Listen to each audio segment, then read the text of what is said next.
Okay, so this is Animal Revolt Battle Simulator, but in docked mode on the television.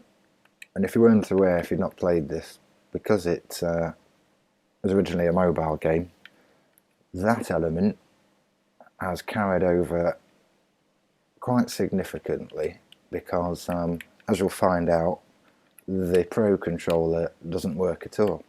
And my television isn't touchscreen, so there's absolutely no way of playing this when it's not in handheld mode. So yeah, very short video. Now the totally accurate battle simulator, however, I don't even know if that was a mobile game. It doesn't come across that way to me. But this one is playable docked with a controller, although it's not necessarily touchscreen, but obviously you can play with it in handheld mode. So big differences there. It does make me wonder whether the mobile games are really worth it. But I haven't been on this for a while. There's a lot of campaign missions to do which hinge around the themes of the different units you get. And then within each one they've got a series of missions that allow you to use all the different people. Spooky, not done that, so we'll have a look at the spooky one. Some degree, there's a bit more fun to be had with this compared to the old ARBS. Graphically, I suppose it does kind of look a bit better, but the ragdoll physics are a lot more obvious in this. So they do come across as just sort of stupid blundering units, whereas in ARBS, dinosaurs, you know, they kind of moved and sounded like what a T-Rex or the elephants do. Now, because you can use the sticks as shifts to pan around, it's a lot better than it is on ARBS, which use just the thumbstick. Next up, now I think you can actually use any of the characters in this. I don't know what's best. Is it the Renaissance that have the balloon archers? Because they seem particularly handy just to get the enemies out of the way. It's automatically orientating the units, which is quite handy, so I don't have to keep rotating them.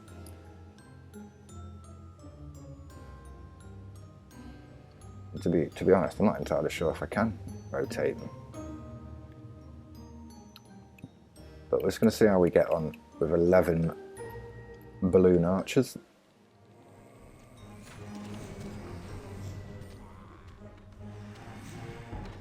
Okay, well, not as many got took up to the sky there as I thought they might, but it certainly split everyone up.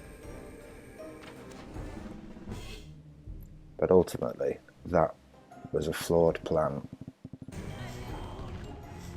Wow.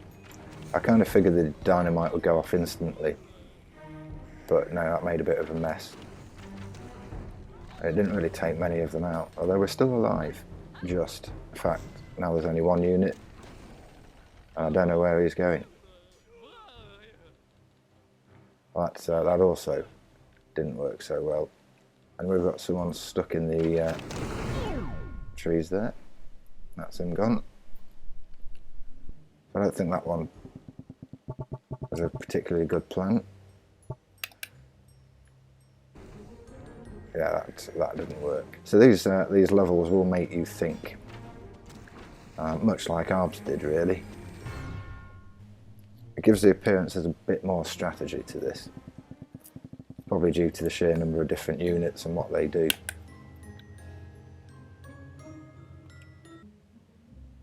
Just sample some of the others. So yeah, tabs, as the acronym goes, something you can play handheld or docked. But ARBS, though, you are stuck to being handheld on that, and graphically it does show its age. This does seem to have, I mean, there's even I don't even know really how much use the map creator is. I suppose you can add all sorts of different terrain. or quite as involved as this sort of title screen implies. I mean, the fun here is that you put it on slow motion and you're watching all the action from 360 degrees, but in reality that'll be done in a second, and you could spend quite a long time organising all the units, but the action will be over pretty quick.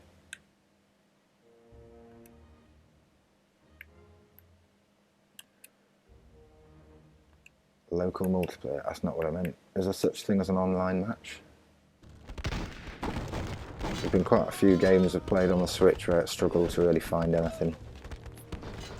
I don't know if it's just connection issue or if the fact that the servers are empty, because some of those games are actually quite old, but this is, well, relatively new to the Switch at least.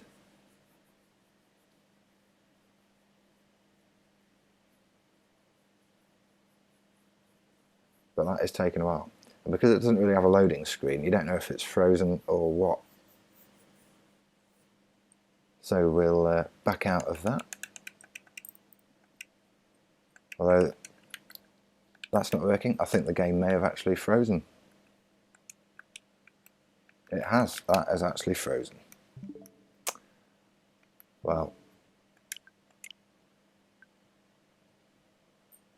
quit, hard quit, reset.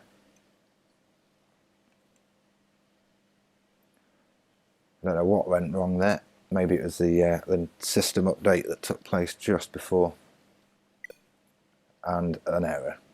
So these are the joys of modern gaming. You never really used to get that on the old consoles. This is modern day problems.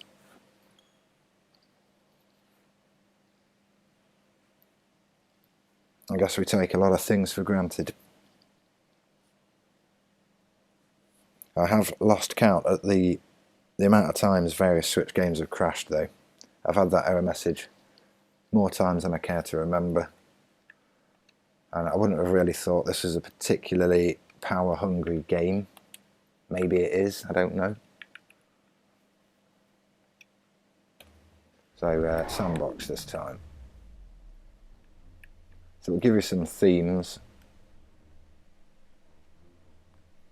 Simulation, they've got basically different sort of map layout where you can put your characters at various segments and see how the battle unfolds, whereas these are just sort of based on the normal campaign missions. Low ground though, I haven't tried that one before. So yeah, we'll be using the stock stuff. We'll do good versus evil. So that's the battle line. Well, that thumbnail made it look a little more interesting, but we'll go with it. Nothing fancy either. And yeah, the other thing that's different is that it automatically switches between the team types, whereas on ARBS you had to manually select which team you were placing units for. Right, so let's see what happens.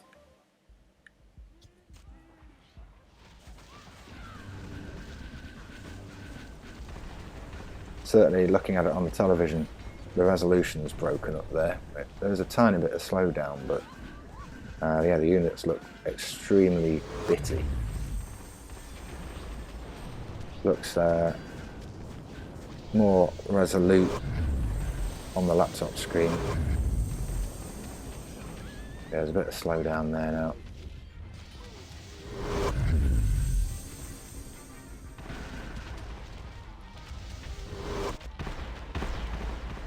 There's a lot more special effects in this game as well, which is good in one way, but also it does make the screen a bit messy. It's hard to see exactly what was going on.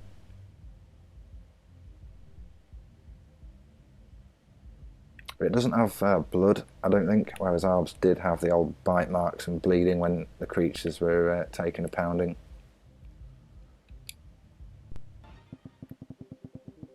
But from general accessibility and playability point of view, this Tabs game, I think, is the winner.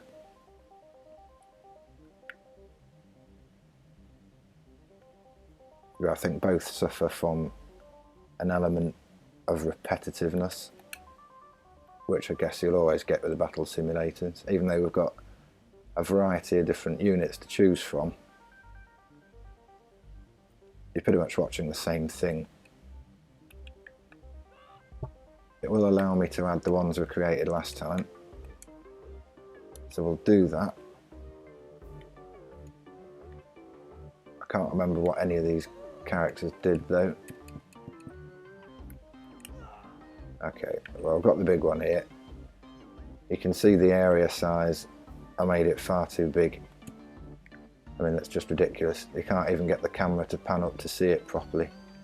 But it wasn't clear when designing it just how big that would be. I'm not sure where the cursor's gone now. Okay, well, at least with ARBS, I don't think you could lose your cursor.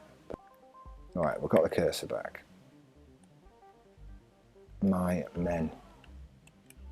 They must have been the first ones I made. And another big one. Well, we'll put them on then. We'll just make sure we put the other big one on. Okay.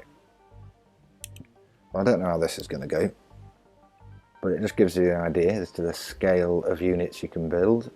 Entirely impractical. I don't even think you can make a platform big enough to hold these people. I suppose you could on the custom map creator though. But wow, that's just a strange sight.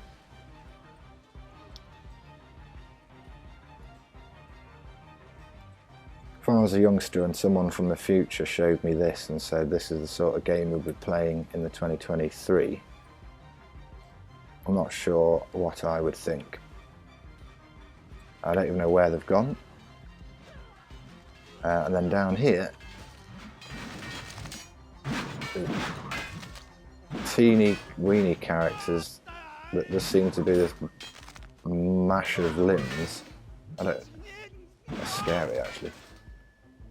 Yeah, I can't remember making them, so I'm not entirely sure why they look so strange. So yeah, I want to put multiple big ones on, but it won't let me. 2's the maximum for whatever reason. And on the other team, can't remember which one it was. There's that one. That doesn't seem to be allowing me to place any. I think the blue team are going to win this just because I've got the size advantage.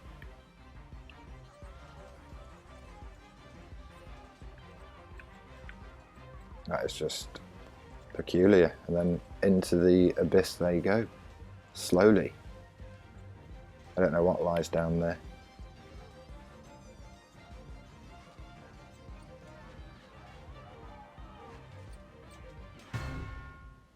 Well, not a clue what happened that time. Well, I haven't really thought much beyond this. I mean, those little creatures actually I found quite amusing. Maybe I'll try and just do one last one with them on it.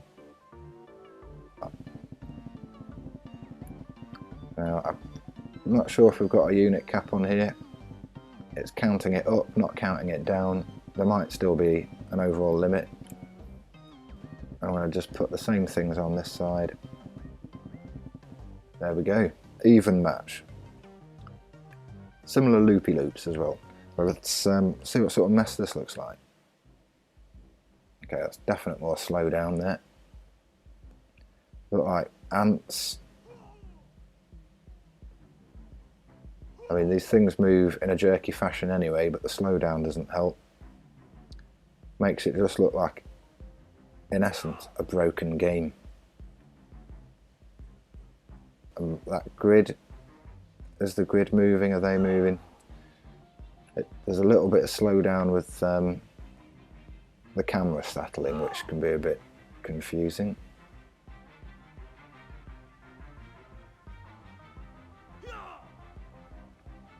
They're not making much noise either.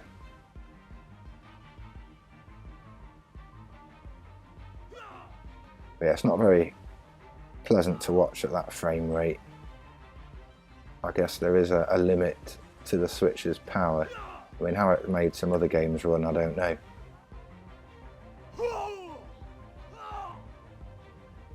but I wouldn't say this is unenjoyable, but it does ruin the experience. I'm sure we'd all want to see what happens if you put 1,000 of one type of units against 10,000 of another. I think only on a PC is that likely to work smoothly.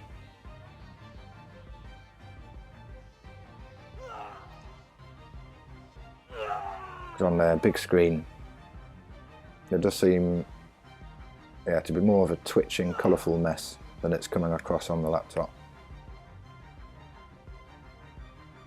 It's just strange, isn't it? You just watch it unfold and wonder, what are you doing with your time?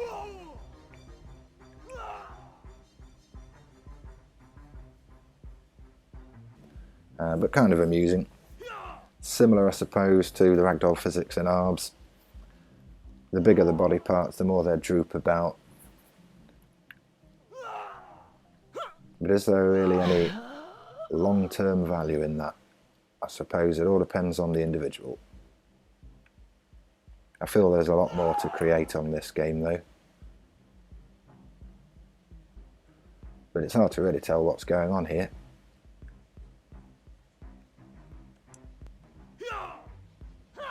I don't know what have I done? Toggled first person mode. Well, that's not making things any clearer. I wondered if there was a unit health bar, just to see really how the teams were getting on. I don't know what's happened now.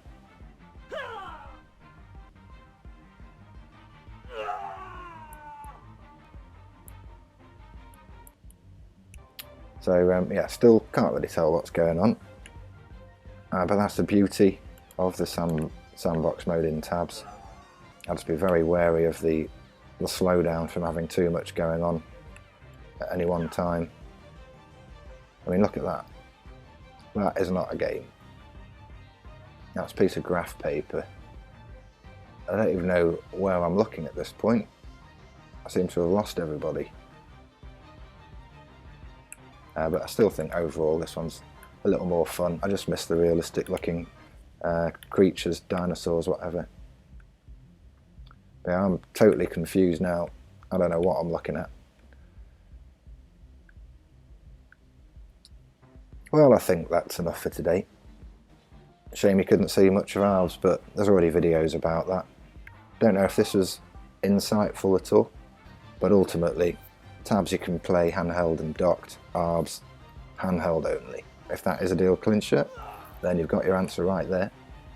But I'm not sure you can make broken stickmen on ARBS like this. I'd probably pay £1 just for a game that looks as ridiculous as this. So I suppose to that extent, tabs wins. So there we go. Anyway, thanks for watching, and I will see you again next time.